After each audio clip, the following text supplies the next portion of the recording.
அன்பிற்கினிய சகோதர சகோதரிகளே, நம் அனைவர் மீதும் ஏக இறைவனுடைய அமைதியும் கருணையும் உண்டாகட்டுமாக என்கிற உயரிய பிரார்த்தனைகளோடு பாலஸ்தீனத்தில் கடந்த 2 ஆண்டுகளாக நடைபெற்று வந்த யுத்தம் தற்போது சமாதான நிலையை எட்டி இருக்கிறது. சமாதானம் தோற்றுவிக்கப்பட்டு இன்றோடு 16வது நாளாக இருக்கக்கூடிய தருணத்தில் என்னவெல்லாம் நடக்கிறது காசாவில், என்னவெல்லாம் நடக்கிறது காசாவையொட்டிய பாலஸ்தீன நிலப்பரப்பிலே என்கிற செய்திகளைத்தான் நம்ம பார்க்க இருக்கிறோம். இன்றைய நாளில் ஒரு முக்கியமான செய்தி வெளியாகி இருக்கிறது. பாலஸ்தீன விடுதலை அமைப்பினர் மிக பெரும் கண்டனத்தை அந்த செய்தி தொடர்பாக வெளியிட்டும் இருக்கிறார்கள். அது என்ன செய்தி என்று சொன்னால், பாலஸ்தீனத்தினுடைய வெஸ்ட் பேங்க் மேற்கு கரை பகுதிகளில் தற்போது ஆட்சியை கையிலே வைத்துக் கொண்டிருக்கக்கூடிய ஃபத்தாஹ் இயக்கம், பாலஸ்டைன் அத்தாரிட்டி என்கிற பெயரில் தான் அவங்க ஆட்சியை கையில் வச்சுக்கிட்டு இருக்கிறாங்க. யாசர் அரஃபாத்துடைய கையில் தான் இந்த ஆட்சி ஒப்படைக்கப்பட்டது. ஆஸ்லோ ஒப்பந்தத்திற்கு பிறகு, யாசர் அரஃபாத்துடைய மரணத்திற்கு பிறகு பொறுப்புக்கு வந்தவர் தான் மஹ்மூத் அப்பாஸ். இப்பொழுதும் அவர்தான் பொறுப்பிலே இருக்கிறார். 90 வயதுகளை தாண்டிய ஒரு முதியவராக இருக்கக்கூடிய நிலையில் இவருடைய ஆட்சி காலத்தில் தான் இஸ்ரேல் வெஸ்ட் பேங்கினுடைய மிக முக்கியமான பல இடங்களையும் கைப்பற்றி அதை இஸ்ரேல் என்றே அறிவித்துக் கொண்டது, பாலஸ்தீனத்தினுடைய பகுதிகளை.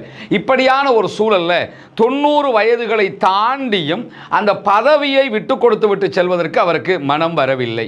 அப்படியான சூழல்ல நேற்றைய தினம் என்ன பண்ணியிருக்கிறார்னு கேட்டால், ஒரு சட்டத்தை பாஸ் பண்ணி இருக்கிறாரு. பாலஸ்தீனத்துக்கு உள்ள பாலஸ்தீன அதிகார சபை மூலமாக அது என்ன சட்டம் பாஸ் பண்ணப்பட்டிருக்கு என்று சொல்லி சொன்னால், திடீரென ஏதாவது ஒன்று நடந்து அப்பாஸ் சவுத்தாயிட்டாருன்னா, மரணிச்சிட்டாருன்னா என்ன பண்றதுங்கிறதுக்காக அப்படி ஏதாவது ஒரு நிலை ஏற்பட்டு அப்பாஸினுடைய இடம் வெற்றிடமாக்கப்பட்டால் அப்போதைய நிலையில் அந்த இடத்தினுடைய கடமைகளை செய்வதற்கு உடனடியாக PLOவினுடைய நிர்வாக குழுவின் துணைத் தலைவர் நியமிக்கப்படுகிறார் என்கிற செய்திதான் நேற்றைய தினம் வெளியிடப்பட்டு இன்றைக்கு மிக பெரும் கண்டனங்களையும் பெற்றுக் கொண்டிருக்கிறது. அதாவது மஹ்மூத் அப்பாஸ் திடீர்னு மௌத்தாயிட்டாரு, இறந்துட்டாருன்னு சொல்லி சொன்னா அவருடைய துணை தலைவராக இருக்கக்கூடியவர் ஆட்சியை ஆட்டோமேட்டிக்காக கையில் எடுத்துக்கிறேன்னு, வேற அதுக்கு தேர்தல் நடத்தணுமோ அப்படியான எந்த விதிமுறைகளும் கிடையாது என்று சொல்லி எப்படியாவது பாலஸ்தீன விடுதலை அமைப்பினுடைய கையில் ஆட்சி போயிடக்கூடாது, இஸ்ரேலுக்கு விசுவாசமாக இருந்துறனு, இஸ்ரேலுக்கு விசுவாசமாக இருக்கிற அரபு நாடுகளுக்கு விசுவாசமாக இருந்துறனு,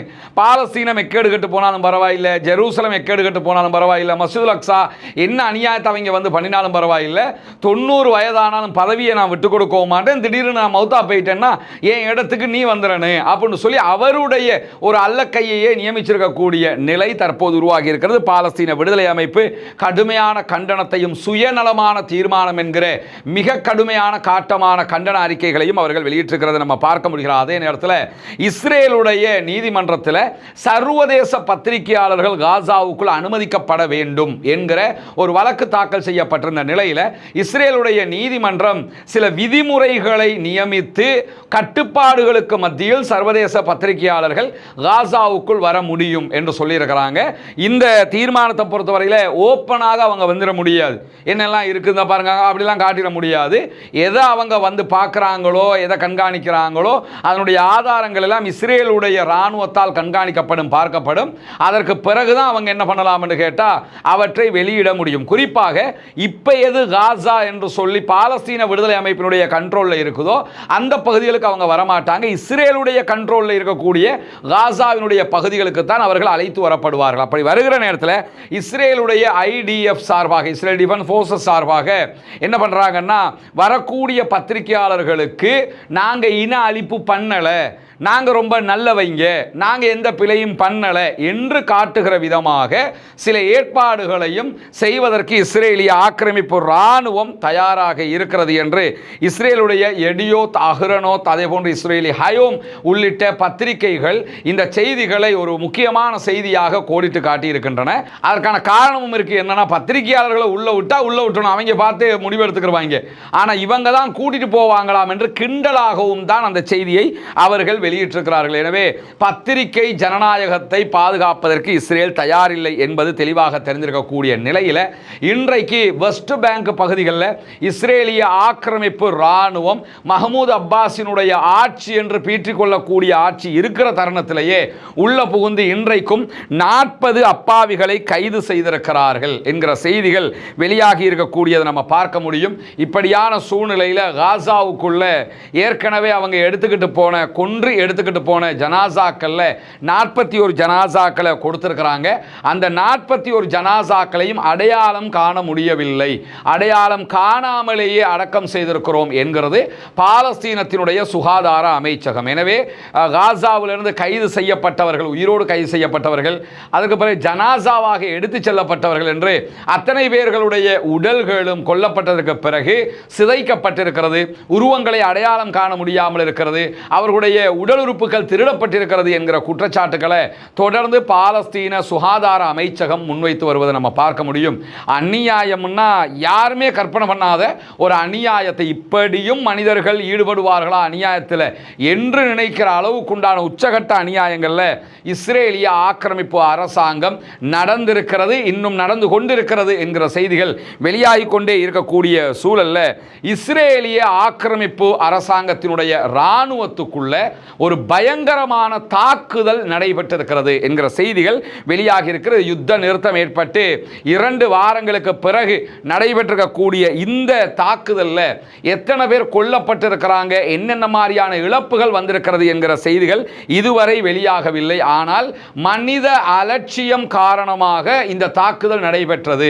உள்ளுக்குள்ள ஏதாவது ஒரு பாமையோ அல்லது ஏதோ ஒரு ஆயுதத்தை அவங்க அலட்சியமாக கையாண்டதுனால தான் இந்த அட்டாக் நடந்திருக்கிறது என்று சொல்கிறார்கள். ஆனால் அவர்களுடைய சேனல் 7 வெளியிட்டிருக்கக்கூடிய அறிவிப்பில் எத்தனை பேர் கொல்லப்பட்டிருக்கிறார்கள், எப்படியான அழிவுகள் வந்திருக்கிறது என்பது இன்னும் வெளிப்படையாக தெரியவில்லை. ஆனால் இஸ்ரேல் இராணுவத்துக்குள்ள ஒரு பயங்கரமான சம்பவம் நடைபெற்றிருக்கிறது, பாரிய அழிவு என்று ஏற்பட்டிருக்கிறது என்கிற செய்திகள் மாத்திரம் இதுவரைக்கும் வெளியாகி இருக்கிறது. அது தொடர்பான மேலதிக செய்திகள் வருகிற போது உங்களோடு நாம் அதை விவரமாக பகிர்ந்து கொள்வதற்கு தயாராக இருக்கிறோம் என்கிற செய்திகளோடு, காசாவில் 4 கைதிகளுடைய உடல்களை அடக்கம் செய்த இடத்தை கண்டுபிடிக்க முடியாமல் இருக்கிறது என்கிற செய்திகளை இன்றைக்கு சர்வதேச செஞ்சிலுவை சங்கத்தை மேற்கோள் காட்டி இஸ்ரேலுடைய ஒலிபரப்பு கூட்டு தாபனம் செய்தி வெளியிட்டிருக்கிறது. இஸ்ரேலியர்கள் பணைய கைதிகளாக பிடிக்கப்பட்டு போனாங்க. இந்த யுத்தத்துக்குள்ள இஸ்ரேல் நடத்திய தாக்குதல்களில் இஸ்ரேலியர்களும் காசாவில் கொல்லப்பட்டிருக்கிறாங்க. அப்படி கொல்லப்பட்டவர்களுடைய உடல்களை திருப்பி ஒப்படைக்கணும் என்பதுதான் பாலஸ்தீன விடுதலை அமைப்புக்கும் இஸ்ரேலுக்கும் இடையிலான அமெரிக்கா மத்தியஸ்தம் செய்த ஒப்பந்தத்திலே இருக்கக்கூடிய விதிமுறையாக இருக்கிறது. அந்த அடிப்படையில் அவங்க என்ன பண்றாங்கன்னா, உள்ளுக்குள்ள காசாவினுடைய பாலஸ்தீன விடுதலை அமைப்பினுடைய கண்ட்ரோல் இருக்கக்கூடிய பகுதிகளில் பாலஸ்தீன விடுதலை அமைப்பினர் உடல்களை தேடிக்கொண்டிருக்கிற அதே நேரத்தில் இஸ்ரேல் தற்போது கட்டுப்பாட்டில் வைத்திருக்கக்கூடிய பகுதிகளில் ஈஜிப்டினுடைய தொழில்நுட்ப வல்லுநர்களும் அதே போன்று செஞ்சிலுவை சங்கத்தினுடைய ஆட்களும் உடல்களை தேடிக்கொண்டிருக்கிறார்கள். இப்படி தேடக்கூடியவர்களுக்கு 4 பாடிகளை அடக்கம் செய்யப்பட்ட இடத்தை அடையாளம் காண முடியாமல் இருக்கிறது என்கிற செய்திகள் வெளியாக இருக்கு. உண்மையிலே அடக்கினவன் தானே தேடி எடுக்கணும். அடக்கின குரூப் ஒரு சாராராக இருக்கும்போது வேற யாரோ போய் அந்த பாடிகள் யுத்தம் நடந்த இடத்துல தேடுறதா இருந்தால் அடையாளமே தெரியாமல் போயிருக்குது. அடக்கினவங்களுக்கு கூட ஓரளவுக்கு இதுவாக இருக்கலாம் என்கிற ஒரு கெஸ்ஸிங் வரலாம். ஆனால் யாரோ ஒருத்தர் போய் தேடினா அவங்க எந்த அடிப்படையில் பூமி எவ்வளவு தூரம் தோண்ட போகிறாங்க என்கிற கேள்விகள் எல்லாம் இல்லாமல் இல்லை. அப்படியான சூழலில் தான் 4 பாடிகள் பெற்றுக்கொள்ள முடியாத ஒரு நிலையில் இருக்கிறோம் என்கிற செய்திகள் இன்றைக்கு வெளியாகி இருக்கிறது. செஞ்சிலுவை சங்கத்தினூடாக இஸ்ரேல் வெளியிட்டிருக்கக்கூடிய செய்தியாக இந்த செய்தி இருக்கக்கூடிய நேரத்தில் காசாவினுடைய கிழக்கு பகுதிகளில் இஸ்ரேலிய ட்ரோன்கள் இன்றைக்கு குண்டு தாக்குதல்களை நடத்தி இருக்கிறது என்கிற செய்திகள் வெளியாகி இருக்கு. இந்த யுத்த நிறுத்தத்தை மீறி இஸ்ரேல் தொடர்ந்து தாக்குதல்களை நடத்துகிறது. காசாவினுடைய கிழக்கில் இருக்கக்கூடிய சுஜாயியா ஜங்ஷனுக்கு அருகாமையில் தான் இடம்பெயர்ந்த மக்களுடைய முகாம்களுக்கு அருகாமையில் இந்த தாக்குதல்கள் நடத்தப்பட்டிருக்கிறது. இந்த தாக்குதல்களில் இதுவரைக்கும் யாரும் கொல்லப்பட்டதாக ஷஹீதானதாக செய்திகள் வெளியாகவில்லை. ஆனால் பாரிய குண்டு தாக்குதல்கள் வீசப்பட்டிருக்கிறது முகாம்களுக்கு அருகாமையிலே என்கிற செய்திகள் வெளியாகி இருக்குது. அகதிகளாக சென்று யுத்த நிறுத்தம் என்கிற நிலையில கொஞ்சம் அமைதியாக வாழ நினைக்கிற மக்கள் மீது கூட இப்படியான அநியாய தாக்குதல்களை இஸ்ரேல் தொடர்ந்து நடத்தி வரக்கூடிய நிலையில தான் இன்றைய தினம் இஸ்ரேலிய ஆக்கிரமிப்பு இராணுவத்திற்கும் வெஸ்ட் பேங்க்ல இருக்கக்கூடிய ஜெனின் பட்டாலியனுக்கும் இடையில உச்சகட்டமான மோதல் நிலை ஒன்று ஏற்பட்டிருக்கிறது. பாலஸ்தீன விடுதலை அமைப்பினுடைய துணை இராணுவ குழுவினுடைய ஜெனின் பட்டாலியன் இன்றைக்கு பாரிய இழப்புகளை இஸ்ரேலிய ஆக்கிரமிப்பு இராணுவத்திற்கு ஏற்படுத்தி இருப்பதான செய்திகளை வெளியிட்டிருக்கிறார்கள். குறிப்பாக இதுவரைக்கும் அவர்களுடைய செய்தி பிரகாரம் 3 இஸ்ரேலிய ஆக்கிரமிப்பு இராணுவத்தை சேர்ந்தவர்கள் கொல்லப்பட்டிருக்கிறார்கள். இன்றைக்கு ஜெனின் பட்டாலியன் நடத்தி இருக்கக்கூடிய தாக்குதல்கள், அதே நேரத்தில் பாலஸ்தீனத்தில் ஒரு இராணுவத்தினுடைய வெஹிக்கிள் மொத்தமாக அளிக்கப்பட்டிருக்கிறது என்கிற செய்திகளும் வெளியாகி இருப்பதை நம்ம பார்க்க முடிகிறது. அதே நேரம் இன்றைக்கு வெளியாகி இருக்கக்கூடிய இன்னும் ஒரு முக்கியமான செய்தி என்னன்னா, அக்டோபர் 7ஆம் தேதிக்கு பிறகு முதல் தடவையாக தெற்கு இஸ்ரேலுடைய பகுதிகளில் அவசர கால நிலை நீக்கப்படுவதாக இஸ்ரேலுடைய பாதுகாப்பு அமைச்சர் செய்தி வெளியிட்டிருக்கிறார். தெற்கு இஸ்ரேல் பகுதிகளில் இருக்கக்கூடிய மக்கள் நிம்மதியாக வாழலாம், உங்களுக்கான அச்சுறுத்தல் இனி இல்லை என்று சொல்லி இன்றைக்கு அவசர கால நிலையை நீக்குவதாக இஸ்ரேலுடைய பாதுகாப்பு அமைச்சர் இஸ்ரேலி காட்ஸ் வெளியிட்டிருக்கக்கூடிய அறிக்கையில் நம்ம பார்க்க முடிகிறது. இன்றைக்கு வெளியாகி இருக்கக்கூடிய முக்கியமான செய்திகளுடைய தொகுப்பாக இவற்றைத்தான் நாம் பார்க்கிறோம். எனவே தொடர்ந்து இணைந்திருங்கள். ஒவ்வொரு நாளும் காசாவினுடைய அடுத்தடுத்த நிகழ்வுகள் எப்படி இருக்கிறது என்பதை உங்களுக்கு மத்தியிலே கொண்டு வந்து தருவதற்கு தயாராக இருக்கிறோம். பாலஸ்தீனம் வெற்றி பெற வேண்டும், பாலஸ்தீனம் சுதந்திரம் அடைய வேண்டும், பாலஸ்தீன மக்களும் நம்மை போன்ற நிம்மதியானவர்களாக மாற வேண்டும், வாழ வேண்டும் என்கிற உயரிய பிரார்த்தனை